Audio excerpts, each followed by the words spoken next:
أعوذ بالله من الشيطان الرجيم بسم الله الرحمن الرحيم الحمد لله رب العالمين حمدا يوافي نعمه ويكافئ مزيده يا ربنا لك الحمد كما ينبغي لجلالك الكريم وعظيم سلطانك اللهم صل وسلم على سيدنا محمد وعلى آله وصحبه أجمعين اللهم افتح علينا حكمتك وانشر علينا من خزائن رحمتك يا أرحم الراحمين اللهم افتح قلوبنا للعلم واشرح صدورنا للعلم وافصح لساننا للحفظ وارزقنا لعمله سبحانك لا علم لنا إلا ما علمتنا إنك أنت العليم الحكيم ولا حول ولا قوة إلا بالله العلي العظيم السلام عليكم ورحمة الله وبركاته.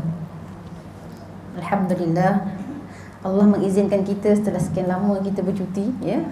Start pada bulan 2 kita sampailah sekarang bulan 2 tu last. Sekarang ni insya-Allah alhamdulillah kita dah berkumpul dan insya-Allah kita akan kupas tajuk berkaitan dengan rahsia di sebalik tarikh kematian. Ada kat sini yang dah tahu tarikh? Tak ada nah. Cuma yang kita jealous sikit dekat banduan akhir yang dah tahu tarikh dia nak dihukum mati. Itu saja yang ada tarikh mati. Orang yang ada kanser tu pun tak tahu dia tarikh mati bila. Ya, kalau kita pergi buat kanser HKL, ada satu tempat memang dikhususkan untuk pesakit kanser saja. Yang itu dah memang stage akhir. Dia pun tak tahu bila meninggal, bila nak mati tak tahu. Baik. Apabila kita berbicara tentang mati, saya suka nak bawa surah An-Nisa ayat 78 yang mana Allah Subhanahu wa taala sebut a'udzu billahi minasyaitonir rajim aynama takunu yuridkumul mautu wa lam kuntum fi burujin musyayyadah. Sadaqallahul azim. Allah sebut di mana jua kamu berada, maut akan mendapatkan kamu. Bila sampai ajal, sekalipun kamu berada dalam benteng-benteng yang tinggi dan kukuh, kamu tetap akan dijemput oleh maut. Itu Allah bagi peringatan. Sekalipun tafsiran ini, kalau tengok tafsir Al-Madinah Al-Munawwarah, yang mana di bawah pengawasan Syekh Profesor Dr. Imad Zuhair Hafiz, ini Profesor Fakulti Al-Quran Universiti Islam Madinah. Dia sebut ayat ini sebenarnya terkandung dorongan bagi orang yang tidak mahu pergi perang. Ayat ni. Kenapa? Sebab takut mati. Jadi terdapat juga penjelasan atas buruknya sifat daripada mereka yang berupa sifat pengecut dan juga penakut. Walaupun ayat ini ditujukan kepada orang yang takut nak pergi medan perang, nak perjuangkan Islam, kan? Ketika itu, tetapi bukanlah bermakna ini untuk orang yang tu dia takut mati. Tak, kita ni takut tak mati. Siapa kat sini tak takut? Okey je.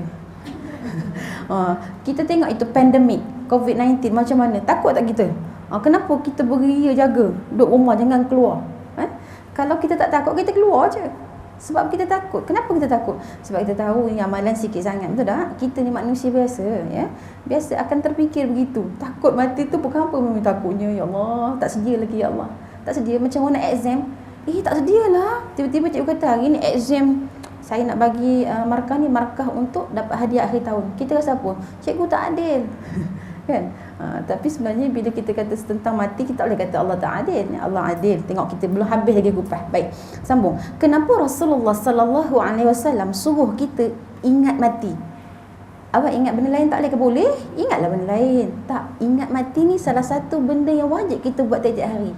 Kita ingat benda lain kan, kita ingat kerja, itu dah tuntutan kita, fardu ain, sebab kita nak menyara kehidupan kita kena kerja. Jangan kita kata ustaz dah kata kena ingat mati, jangan kerjalah. Mana boleh, kerja tetap kerja. Orang Islam kena kaya, kan, betul, untuk bantu orang Islam lain. Kita tak melarat orang Islam tu. Jadi kerja kena kerja. Jangan kita kata kalau dah kerja tak boleh ingat mati, kalau dah ingat mati tak boleh kerja. Dua-dua buat. Sambil kerja, orang yang bekerja tapi dia ingat mati macam mana? Dia menaik, dia berzikir. Betul tak? Tapi kalau tengah menaik tu buka WhatsApp, tarik balik, itu masalah. Tengok apa yang kita tengok hari ni, itu mencerminkan kita nak bawa kita kita nak mati nanti. Apa yang kita nak bawa, cerminan macam kita duduk-duduk ni. Setiap hari tu apa kita buat begitu. Baik, kenapa Rasulullah suruh ingat mati? Satu, ini belum masuk dalam lagi tajuk. Ini baru intro, muqaddimah. Kerana mati adalah kepastian. Mati itu pasti. Semua orang pasti mati. Hidup mati, hidup mati. Ada orang hidup aja, tak ada. Ada orang yang nak hidup, dia tak nak mati-mati. Itu yang dia nak melawan fitrah Allah. Disediakan kalau kata gempa bumi, disediakan rumah kalis gempa. Kalau hari kiamat nanti semua orang akan hancur, dia sediakan satu bola yang boleh ditolak masuk dalam gunung berapi, tak terbakar dan sebagainya. Boleh mendaftar di situ dengan bayar berpuluh ribu dolar. Itu yang memikirkan tak nak mati. Dan sampai buat satu rumah di angkasa lepas kan. Begitu. Bolehlah siapa-siapa nak daftar rumah di angkasa lepas. Tak mampu gitu. Kerana apa? Kerana mereka fikir-fikir sampai tak, nanti dunia ni hancur. Nanti mati. Jadi mereka buat satu tempat yang dianggap tidak hancur. Sebenarnya semua tempat hancur kan? Baik. Sambung.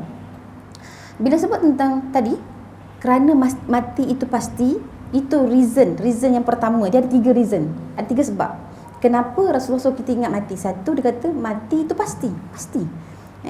Saya bawakan satu ayat Al-Quran dari surah Al-Baqarah ayat 260. Saya sebutnya bukan apa, nanti kita boleh rujuk balik, nanti duduk senyap, tengok-tengok, boleh rujuk. Baik. Allah sebut dalam surah Al-Baqarah ayat 260, a'udzubillahi minasyaitonir rajim, wa idz qala Ibrahim rabbi arini kaifa tuhyil mauta qala awalam tu'min qala bala walakin liyatma'inna qalbi qala fakhudh arba'atan minat tayri fasurhunna ilayka thumma ij'al 'ala kulli jabalin minhunna juz'an thumma ad'uhunna ya'tinaka sa'ya wa'lam anna Allaha 'azizun hakim. Sadaqallahul 'azim. Dan ingatlah ketika Nabi Ibrahim alaihissalam berkata, ya Tuhanku, perlihatkanlah kepada aku. Apa Nabi Ibrahim minta perlihatkan? Perlihatkan kepada aku bagaimana engkau hidupkan orang-orang mati. Tolonglah ya Allah, tolonglah tunjukkan kepada aku ya Allah, macam mana engkau menghidupkan orang yang mati. Lalu Allah tanya pada Nabi Ibrahim, belumkah kamu ni yakin? Kamu tak yakin ke Ibrahim? Ibrahim jawab apa? Dia kata, aku telah yakin ya Allah. Akan tetapi agar hati aku ni tetap teguh, tetap kuat, tetap mantap. Dia kata, iman aku ni tetap kuat dan mantap. Dia kata, maka aku minta diperlihatkan bagaimana itu kematian tu. Minta diperlihatkan. Maka Allah Subhanahu Wa Taala perintahkan Nabi Ibrahim alaihissalam, bukan Allah tu buat demo je, bukan. Allah suruh Nabi Ibrahim alaihissalam ambil seekor burung. Seekor burung, kalau kita pun tak gamak, seekor semut picit tergamak tak? Tak apa nak tergamak Kak Bisha, tak tergamak dia kata. Ni seekor burung dia kata. Ayam pun kalau nak sembelih pakat lari belaka, betul tak? Pernah tak siapa kat sini orang sembelih ayam dia tolong pegang?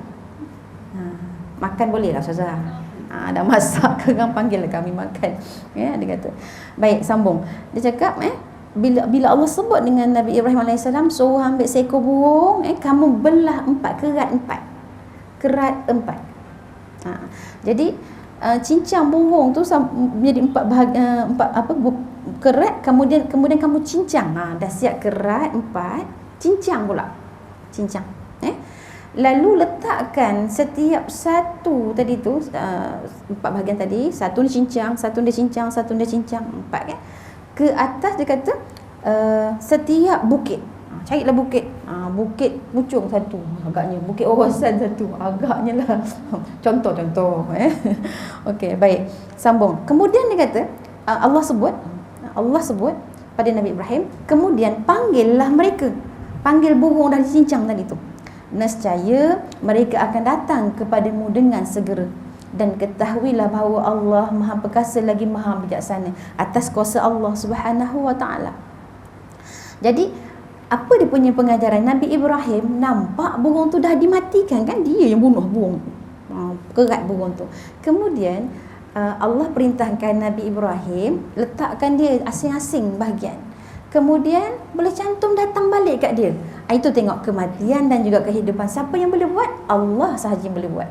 Kita boleh buat? Tak boleh buat. Kalau kita boleh buat, robot lah. Robot matikan switch dia diam. Kita tak boleh nak bagi nyawa. Nabi Ibrahim alaihissalam menyaksikan beberapa burung yang telah dicincang tadi itu kan, dan diletakkan jauh-jauh tadi, tapi terbang pulang pada dia bila dipanggil. pertanyaan Nabi Ibrahim ni menurut Syekh Ahmad Mustafa Al-Maraghi, Syekh Ahmad Mustafa Al-Maraghi, dia kata sebenarnya pertanyaan Nabi Ibrahim alaihissalam ini, dia cakap tidak boleh difahami sebagai Nabi Ibrahim ragu-ragu terhadap kuasa Allah mematikan, ataupun ragu-ragu terhadap macam mana mati tu. Bukan macam tu maksud dia. Dia kata sememangnya begitu tabiat manusia, dia kata tak pernah rasa puas lah, tak puas lah. Macam mana kan? Kalau kita tengok terjadinya kuih nona manis, macam mana terjadinya? Betul tak? Kita kan macam mana buatnya? Sekurang-kurangnya kita ambil tahu. Betul tak? Baik. Jadi, kalau kita pakai face mask ni, ada siapa-siapa tak pernah tengok dia punya cara buat dia? Teringin tak nak tengok? Mesti teringin kan? Macam mana dia buat, pakai apa dulu masa viral kata face mask yang terpakai dijual balik tu, semua buka. Semua buka Google kan, tengok kan.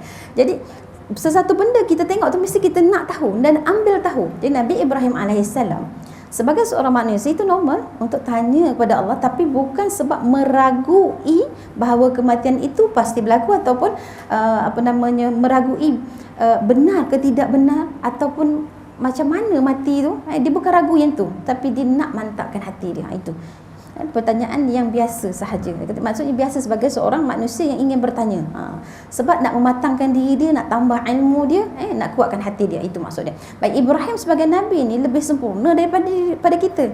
Ibrahim alaihissalam pun tanya pada Allah, kalau kita lagilah banyak perasaan nak tahu, apakah rahsia Allah ciptakan mati ni, disembunyikan. Apa rahsia dia? Sekejap lagi, belum masuk lagi. Ini intro baru. Sudah. Itu panjang sangat Ustazah. Baik.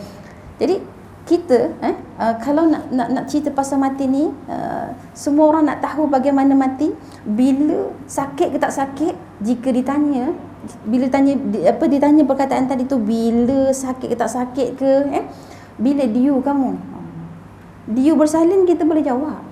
Diu mati, kita tak boleh jawab. Kawan kita duduk sebelah pun kita tahu bila dia mati. Hari ni elok je suap meninggal dia. Kita tak boleh tahu. Bila ditanya pada kita bila nak mati, sakit tak mati, kalau nak tanya bila, mesti tak ada jawapan. Sebab mati itu tanpa pemberitahuan. Rasulullah SAW sebut, dia sebut apa? Nabi sebut, dia kata ketika Nabi Ya'qub alaihissalam minta malaikat maut. Siapa malaikat maut? Malaikat Israel. Bagus. Maknanya ingatan mantap walaupun PKP. Malaikat maut Israel. Nabi Ya'qub kata, ada dialog lah. Dia minta Israel ni ingatkan dia kalau sampai masa dia nak mati, ingatkan dia. Kita baca satu hadis. Yang mana hadis ini bukan hadis yang ini satu riwayat menyebut tentang Nabi Ya'qub alaihissalam yang berdialog dengan malaikat Israel. Saya baca dalam bahasa Arab dulu. Kana muakhiyan limalikil mauti fazarat faqala lahu Ya'qub alaihi salatu wassalam ya malakal maut azairan ji'ta am qabidan ruhi faqala bal zairan. Qala fa inni as'aluka hajatan. Qala wa ma hiya? Qala an tu'limani idza dana ajali wa aradta an taqbida ruhi. Faqala na'am arsilu ilayka rasulaini aw thalathatan. Falamma inqada ajaluhu ata ilayhi malakul maut faqala azairan ji'ta am liqabdi ruhi faqala liqabdi ruhika faqala aw lasta kunta akhbartani annaka tursilu ilayya rasulaini aw thalathatan qala qad fa'altu bayadu syi'rika ba'da sawadihi du'afu badanika ba'da quwwatihi wanhina'u jismika ba'da istiqamatihi hadhihi rusuli ya Ya'qub ila bani Adam qabla al-maut. Panjang. Faham tak faham tu? Faham. Nampak angguk tadi tu? Faham. Tapi itu bukan ayat Quran, itu adalah dialog Nabi Ya'qub dengan malaikat maut. Pernah berdialog dengan malaikat maut? Tak benar Ustazah. Saya kan dengar satu cerita. Tak ingat satu orang doktor cerita dia bertugas di kem askar. Kem pertahanan dekat negara mana tak payah sebutlah. Dia masuk kat bilik satu orang pesakit ni. Dia masa dia nak nak sakaratul maut tu. Doktor ni sampai pucat lihat orang yang nak sakaratul maut tadi tu. Saya tak cerita panjang lah, tapi nak ceritanya Masya Allah, orang yang nak meninggal tu dia berdialog, dia bercakap. Doktor ni, sebab orang ni dia paralyzed dan tak boleh cakap dah, tapi dia boleh bercakap. Masa nak meninggal tu bercakap, wahai doktor, dia kata, malaikat maut sedang datang kepada aku. Kalau kita duduk sebelah, cakap, malaikat maut datang mana? Kita berdua je dengan dia, tempat sunyi, kem ni. Dia pesakit tu adalah seorang askar. Bagaimana rasa kita berdua je dengan dia, sunyi tempat. Kita cakap, contoh katalah, wahai Kak Sahwa, kan, malaikat maut datang mana? Tu, mana? Agak-agak kita relax ke? Doktor ni dia gegar. Jadi bila dia dia boleh ceritakan kepada orang bagaimana keadaan pasien, orang yang nak meninggal tadi tu, dia boleh nampak malaikat maut tu, tengok amalan lah, nampak malaikat, dia boleh cakap, Masya Allah. Begitu sekali kita yang tak lagi ni, belum sampai masa kita pun kita rasa takut. Cerita dia panjang lagi, saya pendek kan. Baik, apa cerita tadi yang Nabi Yaqub tadi dengan malaikat Israel tadi dalam kitab Majmu' Ar-Rasail. Ni bukan kita ambil ni, ada sumber dia. Majmu' Ar-Rasail karya Abu Hamid Al-Ghazali. Dia sebut apa? Dia sebut malaikat Israel bersahabat dengan Nabi Yaqub. Kita sahabat tak dengan malaikat maut? Tak kenal sama malaikat maut, macam mana nak sahabat ni? Kalau ada boleh juga sahabat. Kita tak boleh sahabat pasal kita ni mudah kautim nanti dengan malaikat maut tu. Tapi Nabi Yaqub dia dialog dengan malaikat Israel pun dia sebut apa? Satu ketika Nabi Yaqub berkata kepada malaikat maut, dia kata, aku menginginkan sesuatu yang harus kamu penuhi wahai malaikat maut. Sebagai sahabat ni, aku nak satu permintaan lah, sebagai tanda persaudaraan kita. Malaikat maut tanyalah pada Nabi Yaqub. Dia kata, apakah itu? Tanya malaikat maut. Jika ajalku telah dekat, tolong beritahu aku. Ini Nabi Yaqub cakap. Malaikat maut kata, baik, aku akan memenuhi permintaan kamu. Aku tidak hanya akan mengirim satu utusanku, namun aku akan kirimkan 3. Tadi kata rasulaini aw thalathatan tadi. Aku akan kirim bukan 1 tapi 3. Dia kata 3 utusan, 2 ataupun 3, dia kata. Setelah mereka berpakat, maka mereka pun berpisah. Tadi dakinya dah ittifaq lah tadi. Okey, so berpisah. Setelah berapa lama, malaikat maut kembali menemui Nabi Yaqub alaihi salam. Agak-agaknya ketika ini dia nak buat amda. Malaikat maut berjumpa dengan Nabi Yaqub. Dia tanya Nabi Yaqub, wahai sahabatku, apakah engkau datang untuk berziarah atau mencabut nyawaku? Nabi Yaqub tanya pada malaikat maut. Saya cakap, Nabi Yaqub tanya pada malaikat maut, wahai sahabatku, engkau datang ni nak cabut nyawa aku ke ataupun nak ziarah? Maka apa jawab malaikat maut? Dia kata, wahai Nabi Yaqub, aku datang untuk mencabut nyawamu. Sudah. Terperanjat tak kita? Kata malaikat maut dah jawab begitu. Nabi Yaqub tertanya, sudah bukankah aku sudah meminta kepada engkau supaya kirimkan utusan lah, dia kata, bagi tahu kalau nak cabut nyawa lah, macam itulah. Lepas tu malaikat maut jawab, dia kata, aku sudah hantarkan 3 utusan aku. Mana tu? Apa tu? Jadi malaikat maut jawab, dia kata, putihnya rambutmu setelah hitam. Rasa rambut putih hitam. Rambut yang dihitamkan balik tak kira. Rambut yang original tu hitam ke putih. Kita mesti ada punya lah. Mesti ada confirm. Tengok, tua dah. Dia kata, putihnya rambutmu setelah hitam, dia cakap. Lepas tu apa lagi dia sebut? Yang kedua, itu utusan yang pertama, putih rambut setelah hitam. Yang kedua dia cakap, lemahnya tubuhmu setelah tegap dia. Sekarang ni tegap lagi ni. Kalau tolak, tombang tak? Kalau tak bertahan, tombang. Makcik dia temu saya tolak tombang Ustazah. Bukan makcik saya kalau tolak pun tombang. Kalau pegang pada dinding barangkali tak tombang. Tapi kalau saja orang tolak kita tombang. Bukannya kuat sangat kita. Kita akan kembali kepada tenaga budak-budak. Itu yang kedua dia kata. Lemahnya tubuhmu setelah kuat dia. Ini termasuklah kendur-kendurnya kulitmu setelah dia cekang. Jadi sekarang ni dah kendur. Tengok kulit kita kendur ke cekang tegang lagi. Saya punya kulit macam Sweet 17 lagi Ustazah. Okey, tak apa. Ya. Sambung lagi. Apa lagi tanda yang dia kata utusan yang ketiga dia cakap? Yang ketiga dia cakap bongkoknya badanmu setelah luar dia tegap gitu kan. Dah bongkok. Jadi itu 3 utusan. Jadi kisah tersebut mengingatkan kita tentang 3 tanda kematian yang bersifat umum yang akan dilalui oleh bukan setiap orang. Ada orang tak sampai pun usia tua, betul tak? Dia meninggal masa kecil dan sebagainya. Tapi kalau lah kata dilanjutkan usia, adalah dia punya tanda-tanda dia, iaitu putih rambutnya, lemah fizikalnya, bongkok sedikit badannya, dan ketiga-tiga ini adalah tanda-tanda bagi anak Adam. Nak alert dengan kematian dia, tetapi nak cerita bukan semua yang menghadapi ketiga-tiga tanda ni, ya. Jadi takut nanti dia kata bukan semua Ustazah. Betul, bukan semua.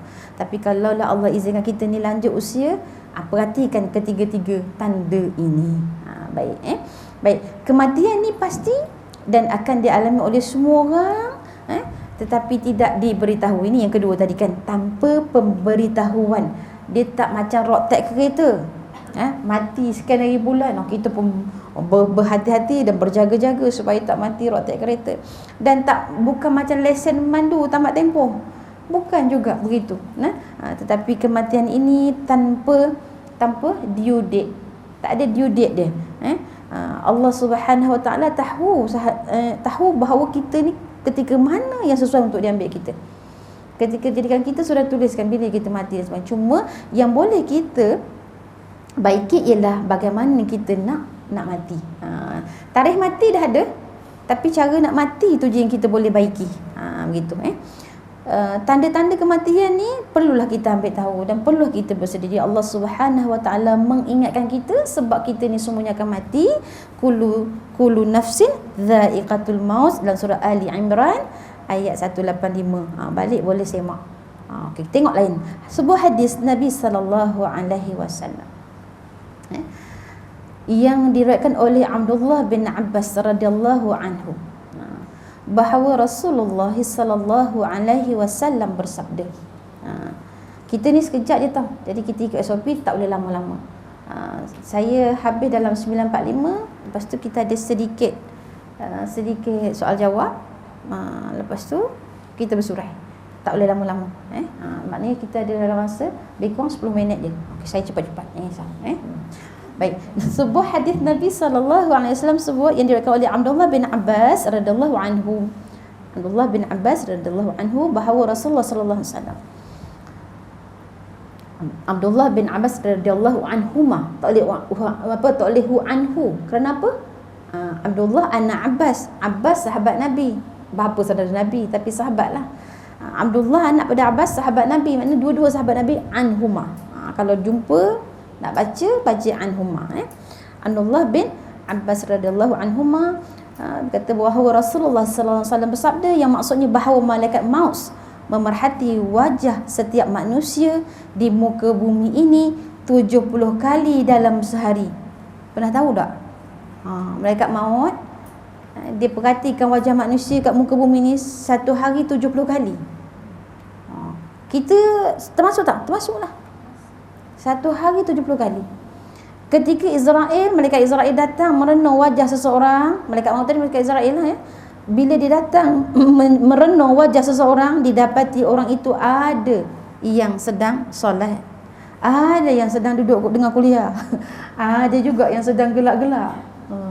Meninggal. Pernah tak dengar orang meninggal tengah ketawa-ketawa, dia meninggal? Ada satu masa kecil tu, dia orang heboh lah di satu buah pekan.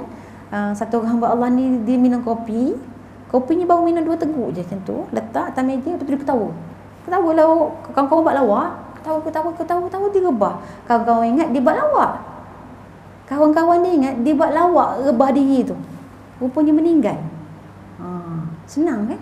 Kita kata senangnya dia meninggal, apalah amalan dia. Mati tengah ketawa, jaga-jaga ya. Mati tengah ketawa.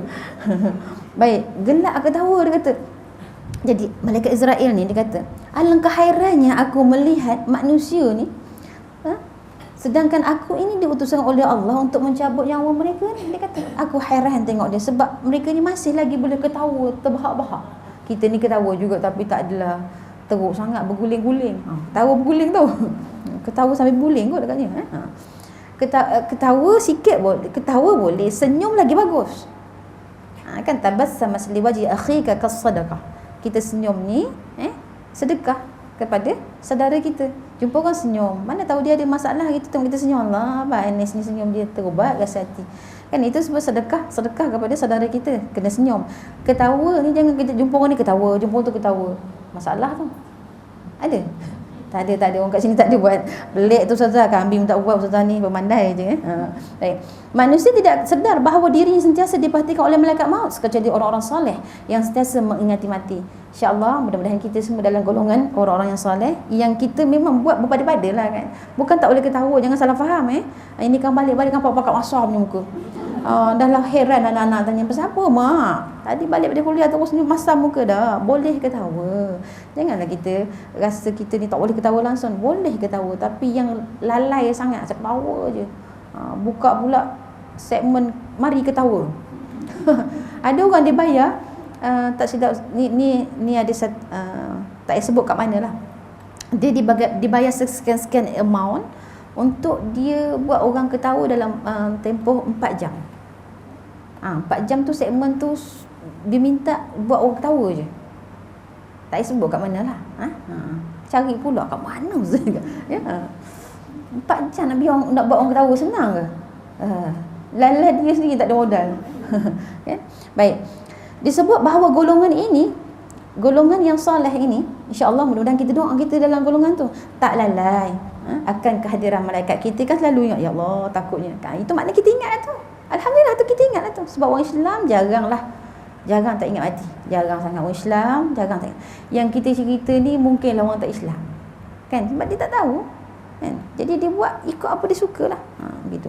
Jadi orang yang tak lalai ni tentang kematian ni, mereka ni sentiasa meneliti hadis Nabi, maknanya selalu ambil tahu tentang perkara-perkara gaib. Yang mati tadi tu gaib kan, hubungan dengan malaikat maut tadi gaib kan, tetapi kena ambil tahu. Meskipun mata manusia ni hanya mampu melihat benda-benda yang nyata, yang tak nampak dengan mata kasar kita, malaikat itu maut itu, tetapi kita kena tambahkan keyakinan tadi itu dengan ilmu. Bila kita tuntut ilmu, kita yakinlah betul mati ni satu benda yang pasti. Baik. Dan sebenarnya manusia itu sedar bahawa setiap makhluk itu pasti akan mati, tetapi manusia ni menilai kematian dengan berbagai tanggapan. Ada yang menganggap kematian itu suatu perkara tabi'i, yang tak apalah, dah hidup matilah. Banyak orang cakap itu kan, betul lah, harus sama hidup matilah. Tetapi sebenarnya ramai yang tak nak ambil tahu bahawa kematian seseorang berbeza dengan seseorang yang lain. Nampak macam sama je. Contoh mati akibat pandemik, macam sama sahaja. Tetapi setiap orang yang meninggal tu kita tak tahu macam mana. Saya tengok semua orang baca kot berita yang di Palestin tu. Tengok tu anak dia panjat dinding setiap hari nak tengok mak dia kat dalam. Mak dia ada leukemia kan. Jadi mak dia meninggal. Mak dia menghabiskan akhir kalam kat mulut dia tu dengan menyebut nama Allah. Masya-Allah. Allah. Kalau kita meninggal ni boleh yakin kita mesti sebut nama Allah? Tak boleh yakin. Mana kita boleh yakin? Mati memang rahsia, dan masa kita nak mati tu pun rahsia yang kita tak tahu macam mana kita mati. Macam tu. Mana boleh kita tengok balik macam Cik Burhan dia rakam, nanti tengok balik kan. Kalau kita mati ni, kita mana boleh rakam. Kita suruh anak kita, nanti kalau mak mati rakam tau. Habis macam mana nak send mak? Nanti send je lah mak. WhatsApp mak dalam kubur. Boleh? Tak boleh. Tak boleh tengok kita. Ya, tapi kita boleh tengok balik semula rakaman kematian kita di padang mahsyar. Itu dia. Padang mahsyar. Susah kalau kita nak cerita pasal padang mahsyar ni, kita dah cerita dulu kan. Masya-Allah, menakutkan, sangat menakutkan. Susah hati kita sebenarnya. Bila mikirkan tu, kita seolah-olah macam anak panah yang banyak-banyak ni duduk dalam satu bekas, berasak-rasak. Macam itulah keadaan orang di padang mahsyar. Anak panah yang duduk dalam bakul tu, banyak tu, macam itulah kita dekat padang mahsyar. Allahu Akbar. Baik. Sebab itulah kita teliti tadi, Rasulullah pesan kita, so ingat mati ada tiga sebab. Satu, sebab mati itu satu kepastian. Nombor dua, mati itu tak ada pemberitahuan. Ada orang meninggal sedang driving, ada orang meninggal sedang masak, ada orang meninggal sedang baca Quran, ada orang meninggal sedang solat. Jadi semua benda itu tanpa pemberitahuan. Walau bagaimanapun, so memang ada tanda-tanda seorang itu akan mati. Seseorang itu sahaja yang boleh rasa. Okey, baik. Kita kongsi sikit. Bagi orang yang jaga diri dia sebagai seorang Islam, insya-Allah, mudah-mudahan kan kita jaga solat kita semua kan, insya-Allah Allah akan tunjukkan tanda-tanda 100 hari itu macam mana, tanda 40 hari itu macam mana, ya. Jadi orang Islam akan lebih alert dengan tu dan dia berasa, tapi dia tak boleh cerita dengan orang. Kalau cakap dengan orang, saya ni agaknya macam tak lama dah hidup, awak ni merepek je. Kawan dia kata merepek. Saya bila dia meninggalkan, betul lah dia cakap dengan saya, tapi mereka ni tak simpan tu sebagai satu benda yang serius, faham tak? Itu memang Allah punya aturan gitu. Supaya kita ni bila orang sebut, okey, semua orang mati. Dia meninggal, dia ada rasa. Orang beriman dia akan rasa. Jadi bila dia tahu tu, dia akan tambah lagi. Dia dah mula dah kurang cakap. Sebab dia mikir. Dia mikir banyak tadi, yang lepas-lepas dia berfikir seorang-seorang. Dan macam-macam benda lah yang dia rasa. Kemudian dia akan tambah amalan dia. Kalau orang yang tidak beriman kepada Allah Subhanahu Wa Taala, tak beriman langsung, solat pun tak pernah jaga dan sebagainya, tak solat langsung, tanda-tanda ini akan datang. Tetapi dia buat tak tahu. Dan bila kita buat tak tahu, lama-lama dia hilang gitu je. Bagi orang beriman jadi nikmat. Dia nak tambah amalan, dia nikmat. Tambah. Dan saya belajar dulu tanda-tanda kematian yang baik ini Allah akan hantar dulu dengan bau-bauan. Bau-bauan yang bau-bauan tu tidak ada dalam dunia dalam loka dalam hari. Bau-bauan dalam hari tu pun tak ada. Yang banyaknya minyak wangi ni tak sama dengan bauan yang melintas kat hidung tu. Dia akan terbau wangi melintas kat hidung dia. Bau apa? Ini tanda-tanda kematian yang baik. Ada makcik ada satu hamba Allah ni, dia cerita pada saya, nenek dia bila setiap kali baca Quran, dia akan cakap, dia akan berhenti. Lepas tu dia diam. Lepas tu kawan, cucu dia tanya, ni cucu dia cerita kat saya lah, dia kata, kenapa Tok berhenti baca Quran? Cakap, sedap bau, dia kata, sedap sangat bau ni, dia kata tu kan. Nanti esok lusa begitu juga. Masya Allah, nenek meninggal tengah baca Quran. Nenek memang ambil oleh Allah sedang baca Quran. Dan Masya Allah, tu tanda-tanda kematian yang sangat baik. Okay. Jadi hati-hati, jangan kita diambil Allah tengah baca handphone. Ustazah jangan salah faham, kami baca handphone tu buka Al-Quran tau. Okey. Sorry tarik balik. Kita lah tu, kita sekarang ni kan handphone kat tangan. Cakap siapa lagi? Cakap kita lah ni, kita. Mana handphone? Betul tak? Kalau kita pergi mana, nak balik kampung contoh kata, handphone tinggal patah balik tak? Confirm patah balik. Itulah kita, zaman kita ni. Bukan nak kata kita pentingkan handphone, tapi benda penting dalam handphone. Okey, itu kita keterbalik kan. Bukan kita pentingkan handphone, tapi benda-benda penting dalam handphone. Jadi handphone terbawa. Nak usung buku tinggi tu, ada semua dalam handphone. Okeylah. InsyaAllah kita di sini insyaAllah tak salah gunakan handphone, insyaAllah, mudah-mudahan. Baik. Kalau nak tengok rancangan masakan, boleh tengoklah. Nak masak sedap-sedap, nak tak tahu nak tengok dalam handphone, boleh lah. Dia yang tak boleh tengok benda-benda yang tak boleh kita tengok sepatutnya. Itu saja. Baik, insya-Allah semua faham belaka. Baik, itu yang kedua. Nak habis masa dah. Nak habis masa. Yang ketiga, kenapa Nabi pesan suruh ingat mati? Ini jawapan pada kuliah kita. Yang ketiga ni baru jawapan. Dia kata kerana di sebalik kematian ada kehidupan yang mana kehidupan itu sangat berbeza dengan kehidupan di dunia ini. Inilah jawapan kepada tajuk kita hari ini. Rahsia di sebalik tarikh kematian tu. Rahsia dia ialah dia kata ada satu kehidupan yang sangat kekal yang berbeza daripada kehidupan kat dunia ni. Mengapa dia jadi rahsia? Sebab itulah kata itu jawapan yang kita nak cari hari ni, yang mana Allah sebenarnya rahsiakan di sebalik tarikh mati tu. Rahsia dia kenapa dirahsiakan? Sebab Allah nak pilih, nak tengok betul-betul hamba mana yang ikhlas beramal tanpa tahu due date kematian dia. Okey, itu jawapan dia. Itu je lah kita ambil buat balik. Tadi pergi kuliah tadi apa? Saya dah dapat jawapan dah. Kenapa ada rahsia tarikh mati kita? Sebab Allah nak tengok di antara kita ni siapa yang benar-benar ikhlas amal dia. Dia beramal tanpa dia nak kejar due date. Kita kalau buat kerja ada due date, bos kata kamu kena, kita buat beria kan sebab ada due date kan. Nak buat bersungguh-sungguh, nak siapkan sebab ada due date kan. Tapi kita, Allah tak bagi due date kematian kita. Tapi Allah nak tengok siapa yang kita di antara kita ni ikhlas beramal, yang memang nakkan satu benda yang Allah nak anugerahkan pada kita di sana. Sebab tu tidak ada due date. Biasa kita ni kalau nak ikut tarikh luput suatu benda, kita akan kelang kabut. Tapi Allah tak buat kita begitu tentang mati ni, jadi kita memang tak kelang kabut. Perasan tak? Ada yang kelang kabut. Kenapa ni nak mati esok ni? Tak ada. Kalau lagi tu, memang orang tak makan nasi nampaknya. Bagi cheesecake yang tak lalu, nampak mati esok. Bagi air lemon campur serai campur apa? Yang sedap tu. Oh tak lalu, kenapa nak mati esok? Tapi disebabkan tak ada due date, kita okey lagi kan? Bolehlah kita senyum dengan kawan kita. Tapi cuba kalau ada due date, masa muka kita ni. Risau kita. Masya Allah, itu hikmah. Tidak diberi tahu tadi tu. Tetapi dia kata di sebalik kerahsiaan tadi yang sangat besar tadi tu, Allah nak tengok kita ni ikhlas, bersedia, kumpul amal tanpa ada mengejar sesuatu due date tadi. Berpandukan due date tadi. Sama ada amalan bersifat peribadi atau amalan bersifat jama'i, berkumpulan. Dia Allah nak hadiahkan satu kehidupan yang abadi, yang mana setiap orang layak untuk menikmatinya. Sama ada seorang itu kaya ataupun miskin, tak kira darjat, tak kira pangkat, tak kira warna kulit, tak kira bangsa, benar-benar layak untuk duduk dalam satu kehidupan yang tak sama dengan kehidupan dekat dunia ni. Itu sebabnya Allah rahsiakan. Jadi sebab tu bila Allah rahsiakan, orang yang benar-benar fikir saja yang beria-ia, betul tak?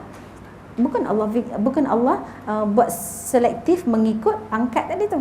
Jadi kalaulah seorang itu ditakdirkan oleh Allah Subhanahu Wa Taala di atas dunia ini tidak dapat menikmati, mengecapi kekayaan, contoh kata kan, apa sajalah kelebihan-kelebihan tak dapat dekat dunia ni, dia pasti akan dapat di akhirat. Sebab di akhirat semua orang layak. Layak macam mana? Tadilah layak dengan sebab buat amal dengan ikhlas. Sebab tu Allah rahsiakan tarikh mati kita. Allah rahsiakan kita ni bila kita nak mati. Oleh itu sebagai manusia ni kita akan hidup secara baik-baik. Komunikasi kita pun baik-baik, cakap kita pun baik-baik kan. Alhamdulillah, kita hari ni pun baik-baik. Orang Tamamas, orang Semarak, tahniahlah, komunikasi tu pun baik-baik. Tak adalah bercakar-cakaran. InsyaAllah tak ada bercakar-cakaran, tak ada. Cakar-cakar ada. Tak ada. Itu kucing tu saja. Kami tak ada cakar-cakar, tak ada. Jadi sebab itu adalah menunjukkan kita sentiasa faham bahawa tak boleh buat benda tak elok, pasal nanti nak jumpa Allah. Ni amal ni Allah nak bawa, Allah nak tunjuk. Kita nak bawa, nak tunjuk dengan Allah Subhanahu Wa Taala. Dan kalaulah kita hidup cara tak baik tadi, bila Allah tiba time Allah panggil kita, macam mana kita nak tunjuk dekat Allah? Macam tu. Sebab tu Allah rahsiakan. Supaya kita sentiasa beringat-ingat, bersedia, ya Allah, hidup lagi hari ni. Kan gitu kan? Biasa kita bangun tidur kan, hidup lagi, alhamdulillah. Tak mati lagi kan? Gitu. Baik. Oleh itu dia kata, manusia ni ada peluang untuk kita buat sesuatu, nak jaga hidup kita supaya ada nak tengok result kita tu di sana elok. Okey. Saya buat contoh. Dalam peperiksaan pelajar menjawab soalan peperiksaan hanya 2 jam ataupun 1 jam setengah, betul tak? Puluh jawab. Nanti result dapat kan? Jadi bila result dapat tu barulah nak dihantar ke mana pergi. Ke situ, ke sini, ke mana-manalah tempat yang ikut result tadi tu. Begitulah manusia tadi tu. Kehidupan kita kat dunia ni, kalau saya dah baca satu buku tu, macam 1 hingga 2 jam je kita. Walaupun kita hakikat nampak kita hidup 70 tahun, 63 tahun, tapi ibarat 1 hingga 2 jam saja. Tapi result kita atas dunia ni nanti nak pakai selama-lamanya dekat dunia satu lagi, dekat tempat satu lagi, betul alam satu lagi, begitu. Kalau result baik, dapatlah duduk dekat tempat elit syurga. Syurga pula ada juga, syurga paling atas, gitu. Dah dapat duduk syurga tu, kita kata tak apalah ustaz, saya janji dapat masuk syurga, jadilah. Tapi nanti ya Allah, di kalangan ahli syurga ni pun dia rasa jealous juga. Sebab perumpamaan tengah baca satu penulisan tentang syurga, keadaan dalam syurga ni, dia daripada tafsir Al-Quran juga. Dia sebut bahawa orang yang menduduki syurga yang tertinggi, syurga apa tertinggi? Firdaus. Yang orang yang syurga yang paling bawah, syurga je tapi paling bawah. Dia kata, apakah itu yang berkelip-kelip itu umpama bintang? Itu orang yang duduk syurga tertinggi. Kalau lah tahu dulu, baik beramal banyak-banyak, baik nak duduk syurga Firdaus. Orang di kalangan syurga pun jealous juga dengan orang duduk di syurga yang tertinggi. Faham Okey. Baik, sambung. Jadi kalau kita nak nisbahkan kehidupan yang tadi satu lagi tu, yang kata Allah rahsiakan kita punya mati sebab Allah nak bagi kita satu kehidupan satu lagi, yang mana kehidupan satu lagi ni berpandu kepada ujian kita atas dunia tadi, macam yang hidup kita 1 hingga 2 jam atas dunia tadi tu. Sebab apa? 1 hari di akhirat sama dengan 1000 tahun atas dunia. 1 hari. Kalau kita hidup 73 tahun, tak sampai pun 1 hari ke akhirat. Sebab itu ada setengah ulama dia menisbahkan bahawa orang yang duduk atas muka bumi ni, dia punya lama dia macam azan dengan iqamah. Azan dengan iqamah tu lama ke sekejap? Itulah nisbah kita duduk atas dunia ni. Walaupun nampak macam 63 tahun, 70 tahun kita duduk, macam azan dan iqamah sahaja, sekejap ni. Sebab 1 hari di akhirat sama dengan 1000 tahun di dunia. Masya Allah. Bolehlah kita bayangkan macam tu sekali ya. Kalaulah duduk di syurga, alhamdulillah, seronoknya. Kalaulah mereka yang duduk di neraka macam mana? Allahu Akbar. Orang yang masuk neraka katakan 50 tahun. Saya bagi contohlah 50 tahun. Dia akan berada di neraka 50 darab dengan 365 hari darab dengan 1000 tahun. Berapa jawapan dia? Nanti balik kira lah. Itu jawapan dia. Kalau 50 tahun duduk neraka, kalau katakanlah dia masuk neraka 1 tahun. 1 tahun lah. 1 tahun darab dengan 365 hari, dapatlah 365,000 hari. 365,000 hari kita duduk atas dunia pun tak sampai 365 hari 1 tahun. Allahu Akbar. Masya Allah. Itu kalau masuk neraka 1 tahun. Kalau Allah kata 50 tahun duduk neraka, benar mendarat tu. Lama. Na'udzubillah min dzalik. Jadi kita ni wajiblah jaga diri kita, walaupun kematian itu biarlah rahsia, tetapi cara mati itu kita tak dapat nak rahsiakan. Cara mati tak dapat nak rahsia, sebab orang yang hidup menyaksikan bagaimana kita mati, dan dia akan meniti dari bibir ke bibir. Orang ni cerita, ya Allah dia tu gini. Sebab itu apa yang Allah sebut dalam Quran benar belaka, termasuklah kematian, yang mana orang-orang yang mendengar tentang ayat-ayat kematian ni betul. Kita kena sadaqah tu. Kita kena benarkan bahawa kematian itu pasti akan berlaku dan tak pernah Allah mungkir janji. Begitu. Jadi orang-orang yang mendustakan ayat Quran ni, yang tak nak percaya ni, itu disebut sebagai orang yang sombong, dan sekali-kali mereka ini tidak akan dibukakan bagi mereka pintu syurga seperti mana unta masuk ke lubang jarum. Pernah tengok tak unta masuk lubang jarum? Tak boleh lah, unta tu besar, lubang jarum tu kecil. Begitulah mustahilnya orang yang tak nak terima ayat Allah, tak nak percaya tentang mati tadi tu, memang akan ada, tak percaya. Biarlah, itu biasa, benda biasa dia kata. Tak mau ambil pengajian pada ayat Allah, mendustakan ayat Allah, maka dia ini tidak boleh masuk syurga, seperti mana unta tadi tak boleh masuk ke lubang jarum. Gitu sekali. Jadi kita ambil istifadah hari ini, ambil pengajaran. Moga kita semua dikurniakan tarikh mati yang bahagia. Tarikh mati yang bahagia, macam mana tu? Tarikh mati yang bahagia, kita kena doa, ya Allah, aku memohon padamu ya Allah, agar matikanlah aku pada hari yang paling mulia. Hari apa? Hari Jumaat. Dalam bulan yang paling mulia, bulan Ramadan. Dalam waktu yang paling mulia, saat azan. Dan dalam perbuatan yang paling mulia, itu ketika solat. Kalau tempat yang mulia, mungkinlah di Masjidil Surau ataupun di Masjidil Haram dan sebagainya, ada beberapa perbuatan yang mulia, solat, baca Quran, apa lagi, dalam majlis ilmu, atau apa-apa perkara yang kita sedang buat memang baik. Baik, jadi itu ada kematian yang mulia, insya-Allah. Mudah-mudahan bermanfaat untuk hari ini. Ada soalan 5 minit je soalan. Enggak tahu. Lepas tu doktor kata macam nak penentukan punya nama semua kan. Dalam itu macam mana sebenarnya kita dibolehkan ke macam mana? Boleh, dalam fatwa dah sebut boleh.